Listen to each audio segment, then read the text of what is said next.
You're listening to the Surgeons of Horror podcast. Hello and welcome to the Surgeons of Horror podcast. Its purpose is to dissect and discuss horror films, both old and new. I'm your host Saul Muerte, and for this current season we've been paying homage to the late great godfather of the dead, George A. Romero. For this episode we'll be looking at his 1973 feature, The Crazies. Initially a box office flop, this movie is now considered a cult classic and spawned a remake back in 2010. But does it deserve this belated praise, or were the initial cinema goers right to avoid it for fear of contagious boredom? In order to scrutinise this further, I'm joined by the Surgeon team's psychoanalyst, Howling Mad Maguire. Welcome aboard, mate. Why, thanks for finally inviting me to join you on these rides, man. It's good to see you on the outside, my friend. How did you score your day release? Well, there's a will, there's a way, my brother. Well, there's a will, there's a way. Well, we're not going to get any surprise visits during this record, are we? I mean, you're not going to be suddenly whisked away by men in white coats or something. No, not at all. Everything is above board, I can assure you. And besides, they're not aware of our current location. Right. You don't fill me with much confidence, Maguire. Hey, rest easy, man. The sooner we do this thing, the sooner I can get out of your hair and be on the road again. Okay, I get the hint. So, I always ask if people remember the first time they saw the movies that we discussed. So, what was your earliest memory of The Crazies? Let me see. I first watched this movie in a cloudy haze of my student accommodation with some like-minded individuals willing to delve into the darkest recesses of the celluloid universe. Needless to say that my memory of this first viewing is a little vague, but I do remember enjoying it, although I was a little freaked out by people in gas masks for a time. When I watched it more recently, that image wasn't nearly as harrowing as I had once recalled. Well, that's often the case, huh? The space or environment in which we watch these movies has a huge impact on how we receive them. For instance, I watched The Crazies for the first time hunkered down in one of these viewing rooms at my university. It was this incredibly insular experience which allowed the four walls of my space to feel like they were closing in a little. This ended up wrenching up that feeling of isolation, which was more apparent when I left the room at the end of the movie. Yeah, I get you. I won't even begin to tell you about the first time I watched The Exorcist. Now that was off the dial. I bet. I'm sure that's a tale for another time. Okay, let's take a look at the plot of The Crazies, which essentially centres on a small American town that has accidentally had a military biological weapon released upon its citizens, which essentially turns them into loons.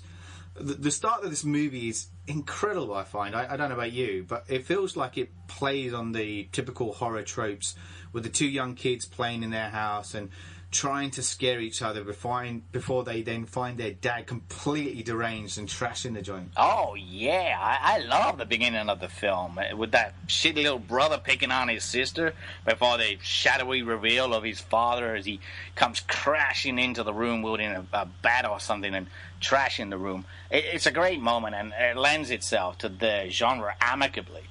Especially when the girl uncovers her dead mother in the bed, despite the crappy blood effects. It's still a cool moment before the father sets the house ablaze. And who doesn't love the image of a burning house? At that stage, too, we don't know if the kid survived the ordeal, which I thought was kind of neat. Yeah. We don't pick up on that until at the hospital, do we? Where we're told that the girl has died from the burns and the boy is on life support with very little chance of survival. It's grim stuff, but then again, Romero is hardly ever playing to the light and fluffy stuff. Ain't that the truth? The house fire does play nicely, though, into introducing us to the two main protagonists of the movie, with the firefighters David, who just so happens to be a Green Beret. Oh, you gotta have some kicking ass. How else are you going to propel the film along? Sex, guns, and rock and roll, right? Too true. Especially when you throw in the factor of David's best friend Clank, an infantryman who survived the Vietnamese War. Yeah, the 70s were often played with the scars of the Vietnamese War, and A go-to for drama in movies, understandably. It was a fucked up war, and that left a residual effect on the American people. Romero's movies of the time were highly impacted by the effects of the war. That's right. You only need to look at Dawn of the Dead and Savini's special effects to see the evidence of that right there. Oh, yeah, Savini's effects are fucking sublime. So, David and Clank grow suspicious of the house fire and the reluctance from their chief to deal with it, plus this growing military presence, and combined with David's girlfriend, Judy, who happens to be fucking hot, by the way. She totally brings the sex to the whole sex, guns, and rock and roll equation. Yeah. She also happens to be pregnant in the movie, a factor that plays heavily throughout the film. Plus, she's a nurse, so from the audience perspective, we're able to get an understanding early on of the severity of the outbreak through her eyes. Yeah, it's a great way to weave the narrative strands together and still make it believable, which I think Romero excels at really well in this movie, and it's why it's rated so highly among fans, albeit a little later on in receiving such accolades. The other great strand plot-wise is to detail the response from the military's perspective as they frantically try to contain the virus.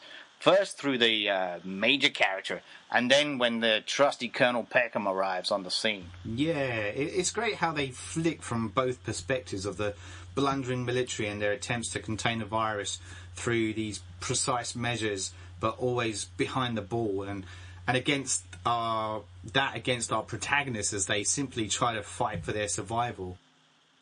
In their attempts to get away, they are rounded up by the military in the back of a van, along with this guy Artie and his daughter Kathy, who appears to be showing early signs of madness. Meanwhile, all hell is breaking loose in town, and the military struggle to contain the onslaught of insanity from the townsfolk, who fall in between actual madness and a will to live. That's right. There are these shots of the townspeople being randomly rounded up, where some just do as they're told and some start to fight back. It's fear and anarchy at its highest. There's this great little moment during it all, which I'm not so sure if you saw, where this woman is sweeping the grass in the middle of the gunfire and mayhem that gloriously juxtaposes the sheer desperation and craziness that was going on around her. Yeah, that bit was fucking hilarious. I loved it too. There's also another great moment where the priest character, clearly unhinged, enacts a protest by dousing himself in gasoline and setting himself on fire, which was a significant nod, I felt, to the Buddhist monk the Quang Duke. I'm hoping I pronounce his name properly. I apologise if I haven't. He performed the same act of protest on a busy Saigon street back in 1963. That was pretty gnarly, and the historical reference wasn't lost on me either. It's a harrowing image that still haunts today. It's hard not to shake it from your mind. It's during all this turmoil that the van containing David and the gang is attacked by the infected, and they're able to break free from their captors, where they're holed up in some country club. The movie lulls a little at this stage, I felt, but before we then see the quintet head out into the woods again. Not without downing a helicopter first and showing off their exemplary military skills. Oh yeah, how could I forget that? They need to show how they can handle themselves well enough, huh?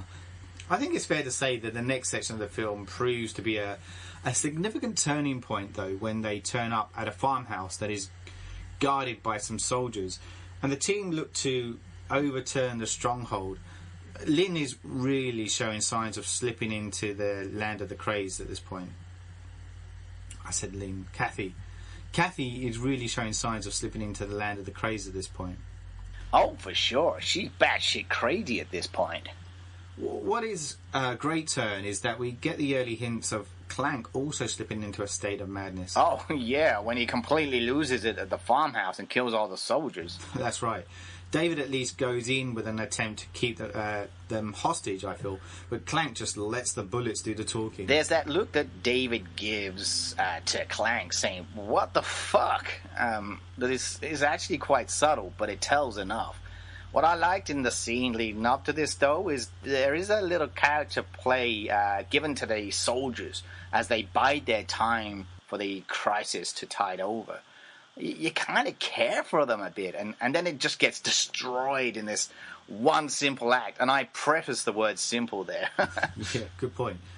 And a key to how Romero cares about the little people, at least enough to break them down a bit and not be one-note characters.